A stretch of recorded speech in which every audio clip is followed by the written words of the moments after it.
Hello folks, welcome back on. There's a little bit of different content to usual, but I will explain why at the end of the video. Here I'm going to be talking about Esteban Ocon and the article that AutoBuild ran last week, which you can find in the description below, that stipulates that Ocon has signed for Renault. Now we've seen all kinds of things going in the rumour mill, from Ocon talking about filming Drive to Survive on his Instagram, to little bits and pieces where he changed his bio to say Formula 1 driver, and also some of these stories show bits of him wearing like Mercedes kind of gear, but also like the kind of yellow of Renault elsewhere. Now the article alleges that Ocon has been released from Mercedes because Toto Wolff said he needs to have a place in F1, and that he's been released into the Renault team. So over the course of this video, I'm going to be talking a little bit about what that means for Ocon, what it means for Renault, what it means for Mercedes, and what it means for the driver market going into next season. So a lot of Formula 1 stuff. Now let's start off by talking about what it means for Ocon. Now it doesn't necessarily mean that Ocon is gone from Mercedes forever, because for example we don't know if Renault is going to commit to F1 beyond the end of next season. However, it means that he gets seat time, and it means, especially for kind of publicity and marketing reasons, he's a French driver with a French team. So it could be quite a good opportunity for him. It's much like Daniel Ricciardo's situation. Ricciardo, of course, left Red Bull last season to go to Renault. So it seems like the second time in as many seasons that we've heard this kind of high-level poaching by Renault. And what it could mean for Ocon is that he's opened up to more drives at the end of 2020. Because we don't know how long this contract's going to be. We don't know what Renault's commitment to sport is going to be. We also don't know what their 2020 car is going to be like, however. Which is where it comes into talking like people like Hulkenberg and the rest of the driver market. One of the things we've noticed this season is that Renault arguably has the weakest power unit. It has the one with some of the more high-profile kind of failures that we've seen this season. Especially in regards to the works team. And Daniel Ricciardo's been sort of on the receiving end of it. In fact, Autosport did an excellent piece, and you can check it out in the description below, talking about did Carlos Sainz win out by getting dropped by Renault and going over to someone like McLaren. And potentially you could see Hulkenberg doing the same thing.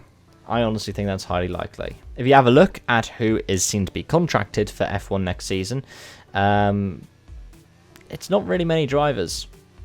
Outside of, say, Ricciardo, you have Verstappen, you have Hamilton, you have the two McLarens, you have Magnussen, you have the two Ferraris, and you have Raikkonen, and by the looks of things you also have George Russell. So that means that Hulkenberg can go to a variety of teams. He could go to Haas if they choose to drop Romain Grosjean. He could also go to Williams, say if they drop someone like Kubica. He could even, as a wildcard suggestion, which we've heard a couple of times, go into the Red Bull program, or even into somewhere like Alpha if Giovinazzi got dropped. Though that's arguably more likely going to be where Schumacher ends up. He could go back to Racing Point, but it appears that they're quite content with their current lineup. But it would be a shame to see Hulkenberg lose out, and you've got to really hope that he ends up staying in the pack. But as I said in my video last week, there are so many drivers right on the cusp of F1 who deserve drives in the sport. And you'd hope that, especially if Hulkenberg ends up getting dropped out of the sport, he finds a drive elsewhere. Maybe going back to the WEC or something. However, it possibly has massive ramifications for Mercedes, in that they've seemed to have kept Valtteri Bottas, but we don't know for how long.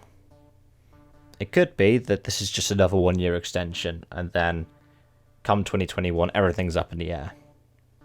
Hamilton's supposed to have his contract up by then. Bottas would have his contract up. Russell could potentially get promoted into the works team, and so on and so forth. They could potentially bring Ocon back if they end up having a complete turnover of driver lineup. And this is where F1 is now. Because you've got this kind of massive turnover happening potentially for next season, but almost more likely for the season afterwards, there's a chance that we'll see some big names, and some massive names right now, either not at their current teams or not in the sport in 2 years' time. All I can really say is it's a very interesting time to be an F1 fan.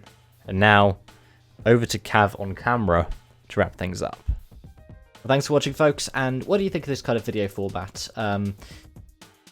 I've done this a little bit today because I wanted to experiment with these kinds of formats before, because I've seen other people doing them on YouTube, but also because of the fact that I genuinely don't have the energy to set up my green screen and do a whole production tonight. As you can see, I'm recording this quite late. So let me know what you think in the comments below. Let me know what you think on the actual content as well, please. And, well, I hope to see you again soon. Tomorrow I'm going to be doing a preview for the Belgian Grand Prix. And Friday I'm going to be talking about some more WRC stuff. Hope to see you then. Bye-bye for now.